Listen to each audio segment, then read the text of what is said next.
guys, new project car. Not sure if it's going to be a part out or a fix and flip, but it's a 2005 Forester 2.5X 5-speed manual. And just about to load her up on the trailer and head down the road. We'll do a thorough inspection on the car when we get back to the shop and see what all it's going to need.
And here we are, home safe and sound.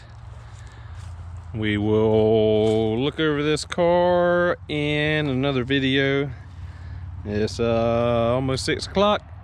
I'm starving, I'm tired, I'm ready to go home and get a shower and eat. So we will dig into and take stock of this 2005 Forester 2.5X in a later video. See if we're going to fix this car, flip it and sell it, or if we're going to part it out. Hope you enjoyed the video. Thanks for watching, and I will see you next time.